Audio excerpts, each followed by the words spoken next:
Psalm number pakukna Psalm number pakukna pek zasagi le som le khatna nohi vaksin form masala heno kanoma Psalm number pakukna pek zasagi le som le khatna noya Psalm number pakukna hi vaksin form idino Psalm number pakukna pek zasagi le som le khatna no ken cha khatnaung sim katin nangun chang ni naung sim nan ti chun chang som chang gi da ki pathin chang som ting hi sim khom hideno tile kanoma Psalm number pakukna chang khat kenung sim katin nangun chang nium simon lang chang gi da ki pat chang som ting sim khom hideno simingka olal pa lungnan e bau kin la thang tom nan e thunun diek kin Olalpa katsuma samayin kasam katalana Olalpa eiyamin kaguzo silawin aking kamarin kahinna nasataka hilong zinin aum ta hilam olalpa bangchan ei ngak ding lehem Olalpa humtiheilla kahinna humtiheilla lanil neina sekin ebu dokan hinungin nang maher jingna umpun shola chun kun hun pa theining ahem katuna sekin katimtan zan sinin kamikhirin eisuma kaluna de kamikhirin eisukilati lung khamna zigin kamit achaw tulin kamel mate zigin achaw deu ta he changi da pat chang som sim khom deu nang ho thil phalo ko te ho einu sir sekta win lalpan ka thong ahetangala lalpan ka dotna ahetan lalpan ka pau sapna pongtai kamel mate zo se mol phobin lung donginaw ki hei ki in ki win kin taka hi mol pho hitanaw pau sapna hne ka pau saptiu Happy na dim kabi pula kabelo pa patin gilo na zika kung fatu gihan may dila nila ka layon le happy mama zina latapa tangkat na isun lipin sol piga latapa kalalpa Jesu Krista san zalat gilo na deo ho de ngay dama gihan may dil patin le hug dama van gam nang making tung nga le tak do te ka hizikon kipak ma main laking kipak tu ka geno ahe Jesu he in hello lemun le nang ma la set ding bang tak la sem zota ahin la je chu het chen lo mu chen lo te ho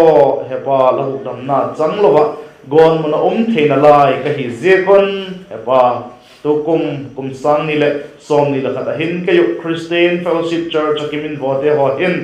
kum thupi ding gin na chun la naw em nang mau ken chen nang mau ki pate pun ti hi segen tunita hin ke mau te ho ka gin na te ho ki pate theina digin le ke chen theina digin nang ma thien kho sim khom din again khom ding sing sa nang ma kala ko hung pangin lang ke ma gen to in la thu tak te be cha ka gen do ngai tha pi te ho so si chun ka gin na te ho ken chen tha ka ki pate thaga van gam nang ma ki ding ka tun theina ding ngo gin na nei theding nangin e pan pi che din te na pan pi na de um tak mai kalal pa de tak mai Jesu min la ki en khong don he amen February adinga anin nong pen ahikita tuni he pathinin kumsang ni le som ni le khata athani na ani to pen te ngai pui ta hi zegen zegol te ngai pui tu ibiek pathin ken ki pak thu ken ki ta he ho tu ten ahong gen ta wa tu kumadi ngai kum thu pi dingun korin thot ni na bung som le thum chang na hong telu atel na zik teu le again tawa zika chon tun tak tu patahin jite hi again tawa dingin kising sahiden koren thoni na pung som le thum chang na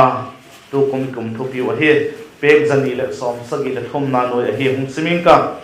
koren thoni pung som le thum chang na ginna chun laum naw em ti nang ma nge ki patep sekon la kien chenon ahi lo le nang ma wa chun Krista hi ti le he chen po wa hem doi lo lahi lo nga le chon i bible tang sim thak naw che tem te din pan chan che tun mari som pik pan la ning ko ma khan pathian ni te ho ki gin ni tak te ho a hi lo le hi te mi bi che ko ma ki khop na te ho i doi boron imang thei ta ko ba to kum sang ni le som ni le he bangoli imang to di o ti he tin a po ni kum sang a khop zo hoi se zo thil tung the hi ti te ho mi thiam te ho patin he tin ala uma ji kom kala chun i ho tu ten hun nu nga hi tak dan te ho mu chenin eyo pathian thungai jingal christian khat kahi kiti jingala god munai chelo na dingun hun chom cha a hi lo le pathian hun phai pek thei ting ei pek ting ting a chun ei maulam kian chen thaki tiu ti doina jikin ji ang te lo ji ka chun tuni ta kai thu pi ning chu gin na chun laum na bem ki pate pun la kian chenon ti hi i thu pi ning o hi a hi again baksa golin ji kum thu pi a hi ilengo ikapatepo ikipatepo ike chen ding hi poi mo ma jing a hi christian bin thak cha te le ke chen o ngaya hununu nga hita bangolin au mem bangolin hin khoi mang to zelem bangol lung thim lung put te ho inei em ti te ike chen ngaya a hi lo le christian ka hi kiti zinga la pian thang na dik tak nei lo te ho chule ike chen o ngaya van ka mi che te ena ding lam tiu hi I holding wa hi ti hi he sa hi le aveli he ki len da yum ka sa hi dukum ikum thupi ba ginna chun la na vem ki pate pon la ki en chiron ti na ka gen no masak pen ike chin na dingo poi mo ka sak pen chu tun ta hai I christian now hi ken chin masak pen le hi kanu ma hi I christian now hi ken chin masak pen le hin kanu ma hi subite ho lagin na chu ahilo le lahin dan chu christian tak true christian born again christian pian thak cha te christian te hin ko mat gol ahina em ahilo le christian min pu christian mai ahilo le nominal christian ati te ho gol in ahi em la lung put te ho laki langai to na te ho chu christian naran te ho mai golin pian thak dik tak hilo pi te ho golin la kha em ti tu za na hin ken chin len ka dai ma jing a hi a hilo le hen khat te ho chu christian dik tak te hin khoma dan le pian thak lo te christian ki ti thau hin khoma dan te he khen thei nai lo christian dik tak te pian thak te le pian thak lo te dan hin dan ho le he khen thei nai lo wa I a hi chun a hi lo le nang le ki he chien thei lo wa na lai la hi chun a khok ma sin ginna ki en chien khanai lo ki pate khanai lo hi ding la hi je khok ma jin ding a hi ti again ki no ma hi khok ma ding a hi tu den iken chien ding a hi christian dik tak hi lo he chin na dingin christian dik tak te hin ko mat na sangin christian mai christian naran nominal christian so called christian ati te ho hin khoma dan gen hitin gen ma sa hitin zit ho ko chut la kha ko hi chun su pi te o je hi chu ke hi adik lo wala me je hi ka ke chin na dina kum thupia ki mang hi o ke chin na dina ama sape na poi mo hi la me ti ikila thiemo adik pian thak na dik tak I holding je poi mo ma jing a hi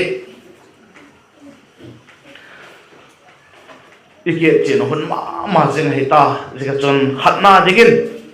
christian mai christian min pui ti te chu bangol hi vem ti hungen ma sang ka te christian mai it is nominal christian so called christian ki ti te ho chu bangol hi vem ama ho chu ning kum khan le khat bi ka lagen khata begin kai je ka van gam kai ding bangin aki ko yu ai lo le baptisma tang je ka van gam kai ding bangin le aki gelu ai lo ko chu ma member ka hina je ka chon alung oi go ba baptisma tang je ai lo le begin kai je ko chu ma member ka hina je ka chon christian ka hi ti in aki koi zengu so bi te ho I Christian now ken chening hi zegin zetun Christian hong hi sakam zetun Christian la hi zengem ki ngai ko ti je ka khai me amau te ho je ko chuna ki gelo van gam kai dinga la ki ging ta sam lo ma van gam kai dinga la ki ging ta sam lo je to pathian in amau ho ala pom dinga le ki nem diek lo ging ki ging ta bek set lo ma ti ho chuna o mo a hin ko chu thagau khieng thau pui hin ko mang lovin amau nok dan amau u dan hin khomat da hin khomat na in amang tam so hi so bi te wakingai to ti mule tunin nang chu bangin Christian bang zega Christian kiti la hi am la hin khomat dan chu thagau khieng thau pui hin kho hin am a hi lo le nang ma doi dan nang ma u dan hin kho mang la hi am ti nang ma la ki chin ding a hi ze nominal Christian iti Christian naran Christian min pumai mai van gam tung zo lo ding te tin la hi ti he chin na ding van gam tung zo lo ding Christian ki ti te ho chu khoi tak muni la ki mu dem ze go te khoi muni naum dem khoi tak muni mui naum dem ze gol mi chu ki gam mo hin atam ma singa ei gam be philo khover pum pin ti te Christian ki ti tak mai te ho lakin a uma ka ngai tu saka ei ho lak zin hi le au hak ding kalau hi le mai thei a hi begin kai zin te ho lakin le je go Christian min pumai mai te ho chu a thei ya a chang tan hong kai sek te ho lakin le a thei ya ni bi poi mo te ho a hong pang sek te ho lakin le a thei ya Christian nara Christian mai van gam tung zo lo ding Christian ki ti te chu Christian ko chum ki ti te lak chuna thei wa he a wa he ti I het min lo ding a he je ka chun so pi te ken chen ti teu ei mau lakin khana ti I lo wa he I ho tu te nei ho lakin khana ti lo je gun gin nine ken chen ti teu gin na chun lo em ki pate pin la ken chen ei ti I Bible nei ti I ho tu te na tel zek me pilo I Bible un jiding a chun ei ti hi so bi te nang ko kingai tu te jigol so ki khato to Christian pin thak dik tak van gam che ding te to van gam che lo ding te ki khek na chu bang hi dem it's again get it van gam kai ding te again nai pung ka den van gam tung zo lo ding Christian te ho chu to van gam kai ding te ho Christian te ho ki bak lo na chu bang hi dem achung am li bak gen tak sa go la chun amao ho chu kagen tak sa golin baptisma te ho Lord Supper te ho ko chu member ka hina te ho chun atinga dik zo lo hi Krista akinga lovin thil dangin akinga ba Krista ei tatna akinga lovin amao thil bol theina amao ha pan zona te ho akinga anmola pau chapna te ho ahem ahilo le pathian minakal sona na setna te ho ahem khan asep zo abol zo chano kan lung mong na nei golin akinga ba je ho to bol zo lo da gol ke pi va bang ti kai da van gam le ka tung zo la de ti te ho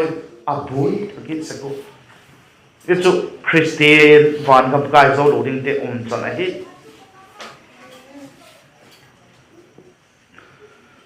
ko chu member khat hina ji ka ko chu member khat ki sam hi ven ki kai na loading ahem ma ki kai na loading ahem ahi lo le sa kho to ki saya pathian biang na to ki saya mo puk na khat vak nei ji ka te ho chun kai ding mangin akingai tu se ko ahi lo le amao te ho chang le kingai tu midang te ho amao kha kingai tu ba hi le amao ho sang khun le ko chum ka chu ko chum member kan pi te ho la ka chun le kei phapen na lo ding ka ma kei a phapen hi na lo ding ka hem ti te ho bang amao le ma kingai tu na anei se ko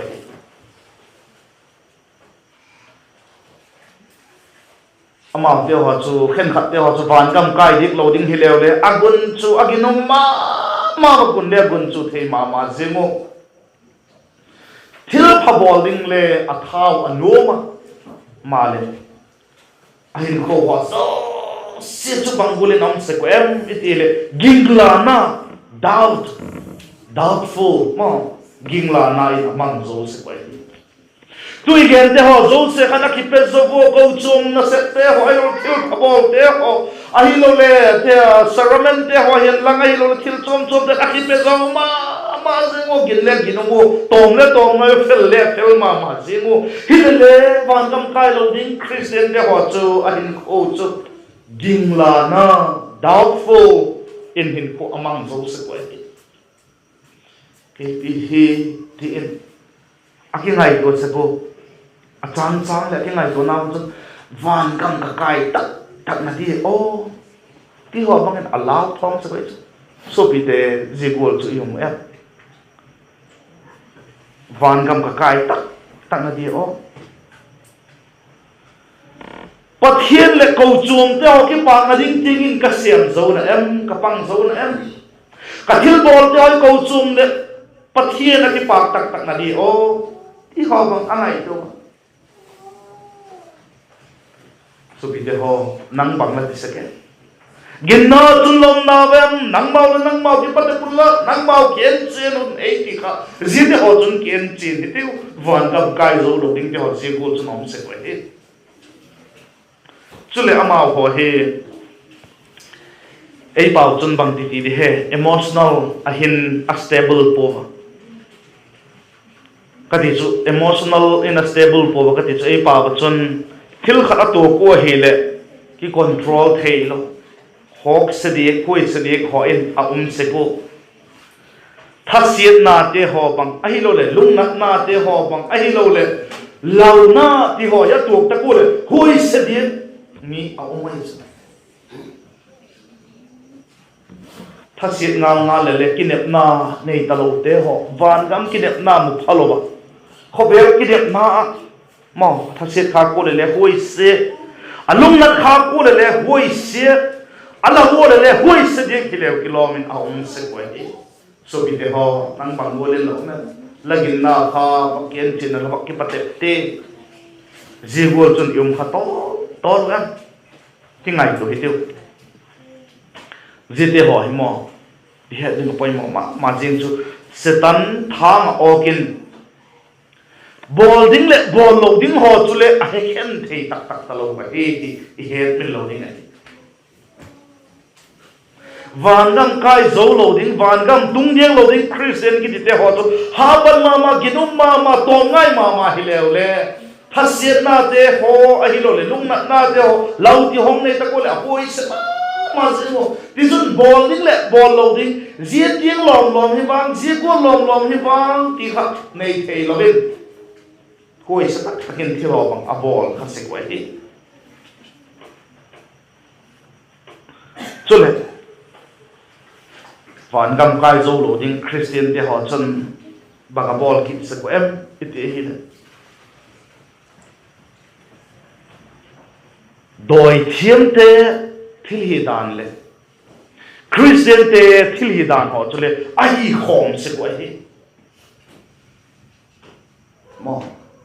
khover doi thiam te ho thil hi dan le Christian te ho thil hi dan ho chule ai khom mai se ko hi ite ho chu Christian chukiti hilele van gam kai zo lo ding te chal hi ti I het mi lo ding a hi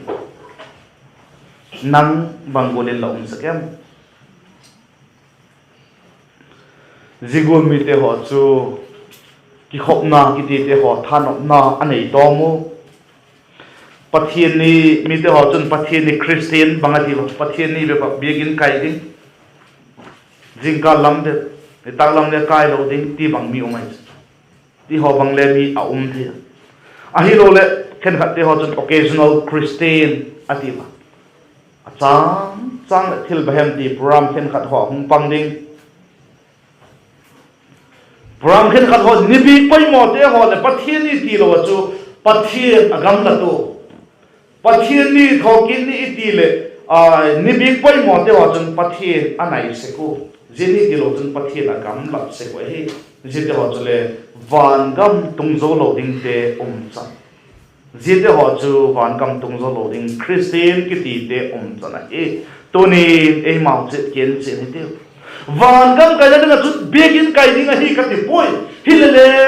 van gam kai ding te chu begin ho pathian min ki por ko na to pang se ko hi ti nom so ka zikul mi te ho chu ti Bible in bang ti nei gen be ke mon tung simen ka marka bung sagina south mung simen e athuki ti na dingin marka bung sagina chan bu ki patin chan ko ting sia thum simen ka chan nga patin hum sim to in ke marka bung sagi chan nga ki patin chan ko ting south hum simen ka ti chun farisai te le khaji te chun bangdinga lanung zui te hin upate thogo si gol lo taka khut sob lo anne zinga hiu em tin ahun dango ama chuna kingun nang ho mi phalem te ho isail la chung thu alagen hi adik ngun hilam zemi te hin akamun ei choi hoyon alung thimun fang ei gam lat ma he mi hin thu piak te chu thogin golin azil sakun ei biak nau chu athon mai hi ti azik gol khan ate pathian thu piak te chu ngai sak lovin mi hin thu go se chu la zui oi ate chule kingun nangmau thu piak te chu la zui theina dengun pathian thu piak te chu la pai sik sekoi tulai igam din mon en lew chen jegol chu imo ding tam ma jin na he jesu pathian thu na ti dam hilo ei be ite hile kayu pol te ka chi dan kayu pol te ka chi dan jegol chu hi tia Bible thu gen sang ha da kayu pol te chi dan kayu pol te bol dan chi pi jing ni imu dingu umina la gen dingu le umina ken ne ka gen ding ong hi hile le gen pui tiu ma i het ding ai jegol mi te ho chun akamun ei na yun alum thimun ba ei gam la tui ati jegol mi te ho chu lei bin na te ho to thona hi bang malo mai hi and in vain they worship me ati so at thona nei bi wa hi alati ti pil ma je farisai te ho dan lama thiam de philo da ko biekna lama ho tu lien te ho hi farisai ti te ho chu ye de ho e biekna a thon a he ala ti biek tai to ne van gam tung zo lo ding Christian i kha lo e mau te ken chin teu ki pate video e gin naw ken chin teu tam tak te ho chu kho he na Christian a hi bin ma tu lai Christian ki ti tam tak mai te ho he na Christian ho he na pil ma jin sa khodan ho le he ma jin hilale ho dam ma chang lo pita mua đi ai again thala Chennai Bible College account lai teacher te hat chu Bible he ma je he ma ka ti chu a bai hat ma je na ting ka hilele ama gindan a Bible thula ko khadik lo je gen van gam tung lo ga hi ti kam chi nai so ki te ho ngai to tiu ho het na Christian alung gilo chu hilo kho het na hema ma jing mi ta hi tak mai aum ta hi jesu tan chin a hev a hin azil sakna te ho chu zui nom lo zui thei lo zui nom lo de philo zui thei lo ma Christi ki ta tak mai ma ki je ka chun gin na chun nom naw em nang mau le nang mau ki pate pun na ki en chi non ei di na chun turi ta gen te ho gol yum khatol tol em so pi te ho yum khatol tol em lau hi atam da i genu bang je ka mau hi tam a hi de mo le bang je ka je ko Christian chu tam a hi de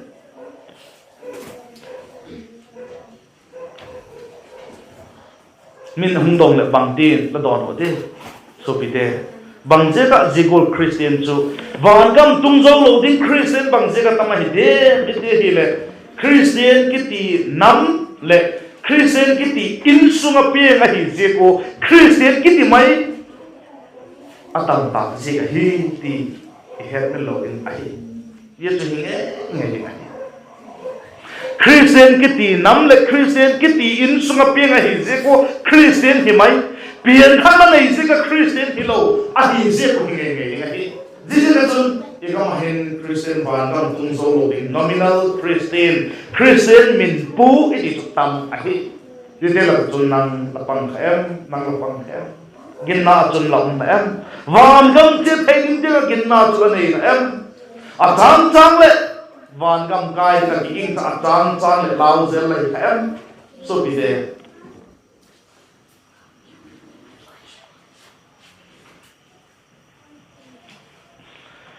ka ngai do saka mitam tak mai te ho chu ko chu ma pastor te ho ai lo le ko chu ma ho tu te ho king amai amao ge na hi nak le amao zil sak na hi nak le min thum bin du ka tu mai min tam ai je te ho jek tu le hi ngai ko chu khet khat te ho bang chu ho tu lien ti chu pastor te ho pa te ho sang le leimen khat ki pe zo tak ginum takam le ama thu gen chu pastor te hon bang gen la upar te hon bang gen la ko chung loi paten bang gen le ama nu ham aba pa bang gen ta tu mai zui mai mi tam ai ei la kin le om chu la ko chung pa paten mi khat chu ama van ga ma kai lo le ko kai ham ti khop agin sa ko mai ei le rai ami tu gel le he talo ding hi ba gyan da a ko zo mo papa wen ama chu ban ga ma kai lo le ko kai de hem ati amai hille ama chu thieng ta chu zo le na la ki hela hi ka he ken ka he tin ma ma hi naw le ha ding le gen le hille gen bung ma zigol chu mi a hi zika chun so pi de ho Christian min pu akiloma mi thep na ding mi pa cha thein ring ho mai mi pe lo a hi chule tulai Christian te hoi alam dang ma jing khat chu ho tu te ho pui tu te ho pastor te ho pa te ho thagau lam din mun sang khan ho tu te degree ma doctorate ai lo le master ai lo le bachelor course bang za zo MT ho kinga mi ta pi tak mai mu ding ngom ki le ahoba abigino thugen ding ko ding chu reverend akiti lo le ko nom talo ai lo le master course doctorate akiti lo le ko nom talo mi thawai kele kapot pot lai khan minei ko bo mun khata hin title e dong mo ka gen nom pu hile to pa chun again BA kai title BA a hi lekha thiam na lama BA hi lovin born again kahi kati bi pin khak kahi jis ko title hi kati bi namun labe ni no la khoba thu gen ni la ko BA title nei la ko kha em kati ka choi born again Christian pin khak ta kahi ti thu gen la ko khata em kati ka choi reverend ai lo BDMPH doctorate tilen ngai sang di wait zo ke boy born again pin kha hi kati ka choi na hon jego chu adang la ko khata vem kati bi ba mai don bu lo tuni pathian thogen te ho mangol thagau lo mangol hinna ne hi vem ti sanga khovel degree mangol an yu em bangzat an yu em mi ten ama chu bangol na ngai sang em ti kha mi ten e pe tai ko chom kha thu gen ning chu mi he de amin thang de ma ti ho chu tu lai mi te che da ai ta ji ka chun nominal Christian min pu van gam tung zo lo din at talo su pi ho to kum san ni le som ni le khata e kum tho pi he e phat chom pi te ni mo hi i le ngoi phat chom pi ni mon ka doi de gin na I pate po ike chinalingon Christian min pute tan chin igeno ka gen zom nuom na lai tu khan point khat na ka gen anu ya chon point li ka gen to point ta ti tak mai li lam na lam ka gen to nuom na lai jite ho chu pathin in hunlem changi pi gen to zele din tampi gen le ken chin seng lo khale no hemil khale no ti le kala ba tu igen ti ho chun ken chin tiu jigol mi yung khato to lo em Christian min bu hi khato lo em tun ta ga digin ni seng de su ka gen no ma ka gen tak sa gol ike pate po ike chen thil ding o poi mo ka sak na sak pen su I Christian hi na ken chin tiu so bite nang bang dika bang jega Christian hong ki ti la hem nang le nang ki lo when and how do you become a Christian waking I do demo bang dika bang jega Christian hong ki ti bang ti ko na ka Christian hong ki ti la ka ki en chin ma sa pe Christian na mai Christian min pu mai lai ka tolem kai ka tolem amau che ho ko la gun chu tom ngai ma ko chu ma le no su le hi sam lo thil pi ka te le thanu na sep ding ti le thanu begin kai te ho le thanu baptisma te ho le sangta ji je chu ban gam kai ka Christian dik ta ko koi jing ni ka to le amau ho chu Christian ti te la ka ma hi ba Christian dik tak te to ki ba lo now le igenu so pi de ho ki ngai ko ti Thanuom gun chu mama jing ki pezo mama jing hilale lungwong lo Christian yum khale yu la ka hin so bite van gam ti thai ding te lungmo na nei nai lo Christian yum kha to la kai yo to den tarik ye ti pat som le kha ting Bible seminar nei ding ati wa pathian tu gen na le ki ep chin pian thak theina lam pi atam ma mai hilale ei mi te ho I thiam lo obang Yesu thiam lo ta le Bible seminar chun ban ka mi thi lung mo nai nei na ding lam pi ki gen go hin la ki Yesu ngai kho ki tiu ki en chen tiu ban ka mi chi te ina ding ei ma se ken tiu pathian ni biang na te hoi Jesu a thole nei be wa ti gol mai ka hi khak ding lo ma ji ni dana na bang de Sunday school ni de na hung gen na ko de por hem ina hung gen na so pha lagi num la bol phai la pu ki pa ngan lo den tong cha chung lagi num zegin tam tak chung vai ham minum seming ka ati go ai ina de kun ei mau che ken chin the digin tu tong pai ge tha ke pan chan ning che don malai so ti khan na dan chan gen ke pa ke